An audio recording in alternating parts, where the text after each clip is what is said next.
Let's paint a thankful sunset. I like to paint this one this time of year. So I'm going to take some red on my mop brush in the middle of my canvas, moving up the picture. Without washing my brush, I'm going into orange, and I keep moving up. See how that blended together. And then without washing my brush again, I'm going to take some yellow and go all the way up to the top of the canvas. Now I'm also going to take navy blue, cobalt, and white without washing my brush. Blue is a strong color, so it kind of takes away all those warm colors. I'm going to do back and forth strokes all the way down to the bottom, and then dry it for this next step. With my large pouncer, I'm going to add a sun in the center, resting right on top of the water. And with my medium round brush, I'm also going to take some black paint. Add that horizon line in there, and then do kind of a wavy line across it. This kind of represents hills or mountains in the distance.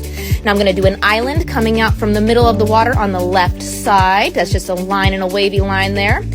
And I'm going to do black at the very bottom of my canvas, just a couple brush strokes, and you can make it uneven. I like to do kind of a hill on one side like that. Now I'm going to show you how to do a different kind of tree. With my detail brush, I'm going to do a couple little tiny fine lines, starting in the island, pulling up into the sky, and some in the front going all the way up to the sky. They don't have to be perfectly straight. These are going to be kind of like little thin trees, I guess. And I'm going to take my fine sea sponge with a little bit of black and start tapping on in kind of shelves, moving up that line.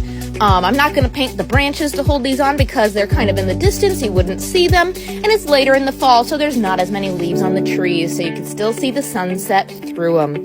But just a very light touch, very little paint on your sponge. I'm going to do this up each of those little lines to make them look like trees.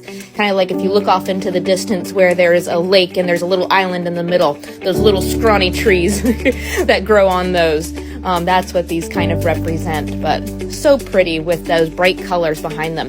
Now, if you get a dark black spot and like too much paint on your sponge, you can go back in, and I like to add white. Just very lightly bouncing the sponge just kind of adds highlights, and sometimes it even looks like snow because we do get snow during Thanksgiving sometimes.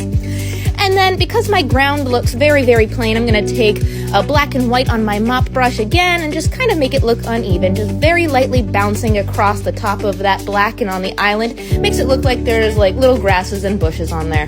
And that is a very super simple, thankful sunset.